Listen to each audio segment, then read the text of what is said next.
Today's topic is: what's the most expensive 60 seconds of your life? I work on survey ships for conservation. Was part of the crew when we hit an unmapped rock. 500k worth of damage to the vessel's hull. And years of paperwork.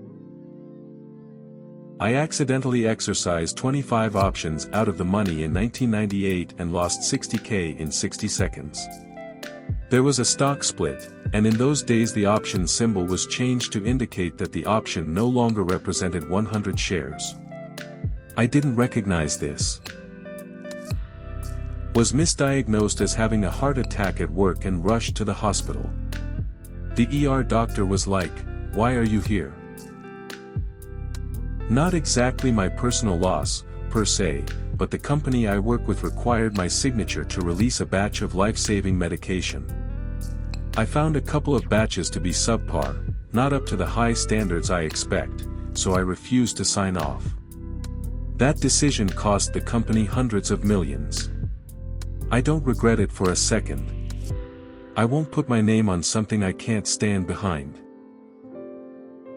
My very first command in the military, we were working on a new system called SATCOM. It used to UHF radios and an encryption device, KY-58, this part's important, that got tied together for one antenna. When you load a KY-58 it makes a tone in the radio to let you know you've loaded it. This process isn't in the books because it's so new, but you're supposed to pull the breaker for the SATCOM diplexer, combines the two radios for the one antenna.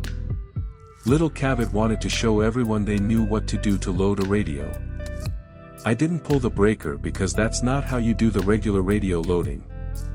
Burned up that diplexer like a champ. They didn't notice, so we tried another diplexer before our civilian rep noticed.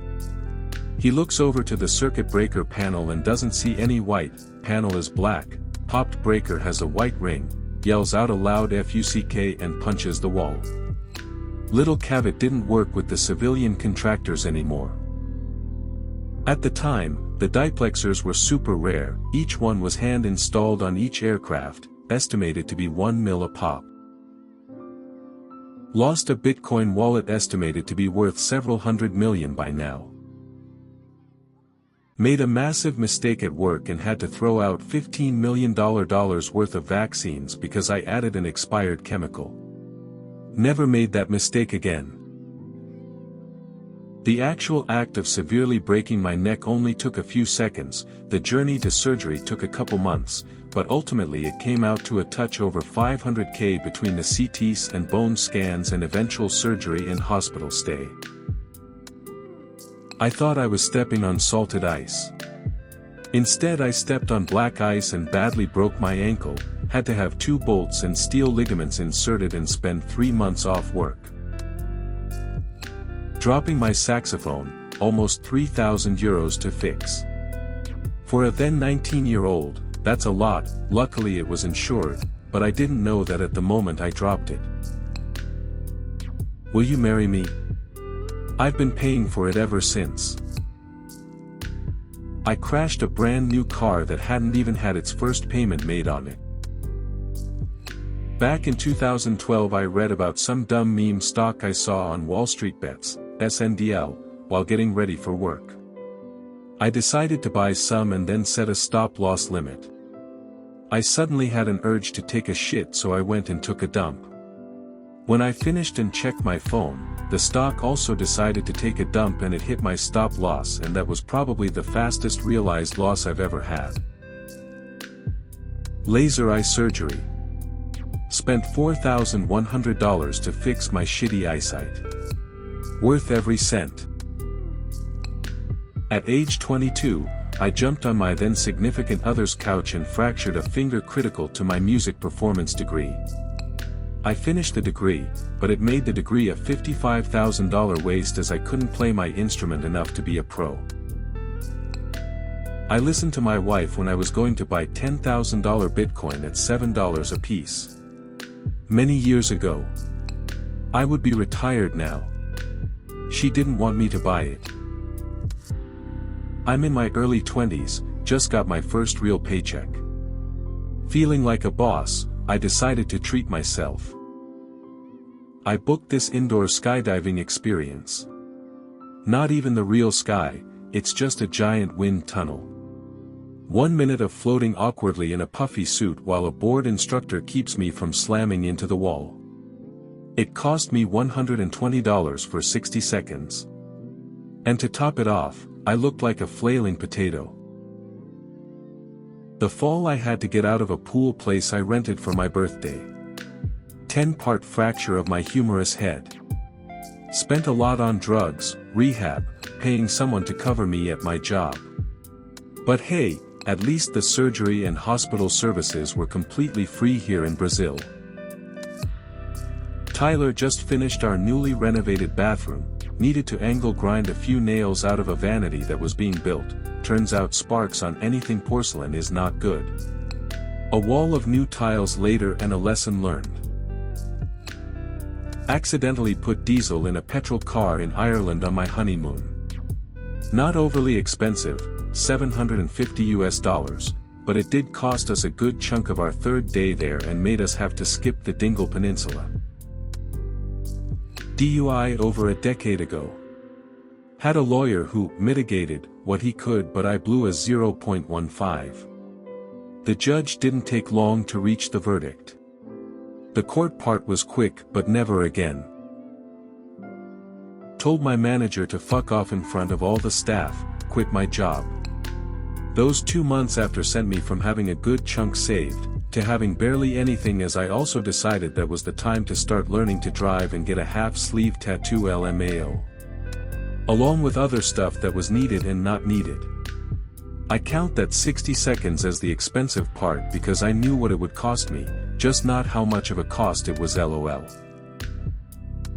My first traffic fine, parked for 1 minute with signal lights. At that moment they fine me, just across to the post to send a pack. Losing my glasses on a roller coaster, yes, I forgot I was wearing them. Saying yes to a recommended, just in case, MRI for something that revealed there was nothing there.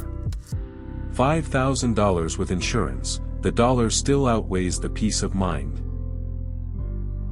I had a high-risk brain operation where they had to go into the center of my head, specifically along the basal ganglia and thalamus on the left-hand side, and create an embolism. They got to the fourth one, while I was awake, mind you, and then it went black.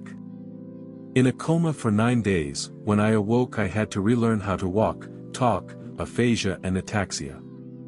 I think my first 2 weeks covered $2.2 million. I had a hemorrhagic stroke.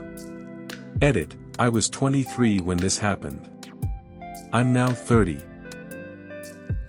Talking to my auto insurance company about my claim is Progressive be the way, what an ass company, I'm an ass for not looking into their company deeper and how they operate in a gray area of legality.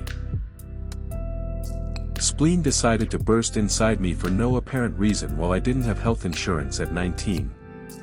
I had $180,000 in medical bills. In 2006. I can only imagine how much it would cost now. I was about to leave for work when I remembered I left a pack of 5 gum on the counter. Had already started the car, so I decided to just leave it on. I open my door and get out of my car and start to shut the door behind me, but something bumps into me and knocks me down. It was my car. I had put my car in reverse, remembered the gum, thought about going back inside, then decided to go back inside. The biggest issue was our garage was a split 2-car garage.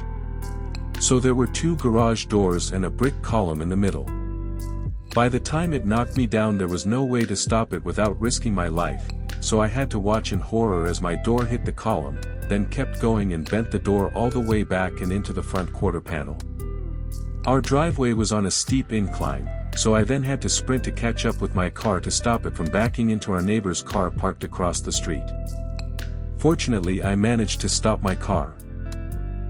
Then proceeded to just sit inside my car in the driveway in shock for 20 minutes. This was also my second day at a new job. New door plus fixing the paint damage was just about $1,500. Managed to lose about $150 in a single transaction due to mistiming my foreign currency order at the bank. Not the biggest sum spent in a minute, but the most instantaneous loss I've had was when I ordered foreign currency at my bank. Went through the app to order around 1,000 Canadian dollars for a trip, then due to last-minute plan changes, didn't manage to get to the bank in time to pick up the money before leaving for Canada. Got back from my trip, then went to the bank to collect the money and tell them I didn't need it any longer. They said I could redeposit it, but at a lower than average exchange rate. Turns out that exchange rate was a whole 20% less than the national average, so I managed to turn 1,000 Canadian dollars to 800 Canadian dollars in that single transaction. So in that single moment of receiving the envelope of cash and then handing it back to them cost me around $150 LOL. I could have gone somewhere else for a better exchange rate, however I am but a fool who was easily parted from his money. Not me because I'm not a fuckhead, but watching a work colleague get sweet-talked and distracted by a stripper only to have her friend fleece him for over $1,000 whilst distracted. Made an issue of it with the security guard and he gets thrown out. Hit a deer, and also ditched another car to avoid a fox. First one cost me $5,500 for the down payment on a new car and insurance deductible, second one just the $500 for the deductible. Not terrible, but not great either. But all in all the insurance made the experience great in both instances and probably as painless as possible. I made a pretty substantial amount of money, trading with no inside information, over the course of a year or so. I was still down, in the market overall, but I watched as SVB, Silicon Valley Bank, shares tanked from $675 to under $1. On the day of their real demise, trading was halted on their stock around 3:30 p.m. Eastern Standard Time. At 3:59 Eastern Standard Time, I saw a flurry of transactions come across the board. I thought that was good news for the viability of the company, or a short-term/greedy gain. Trading started again. Less than 30 seconds after I placed my purchase order, trading was permanently halted on the symbol/company. It technically had already happened, but I got smoked, to the tune of 99% of my trading account. My brokerage couldn't provide any information on the real shares I purchased, but they had me dead to rights on my reasons for it. I'm still salty, but it's my answer to this question. Car accident. I was at a stop sign getting ready to turn left. This maniac is going 45 in a 35 in a Suburban and ripped my front bumper off like you're tearing open a bag of potato chips. Did $12,000 of damage to my car and very nearly totaled it. Even worse, the guy got the police involved and attempted to sue me while claiming injuries even though nothing at the scene suggested such. Thankfully I had good insurance and they fought for me. Fell down the last step of a staircase. Broken ankle followed by antibiotic-resistant staph, osteomyelitis, 8 surgeries, 14 months inpatient at the hospital and a final bill of $1.4 million. Fun.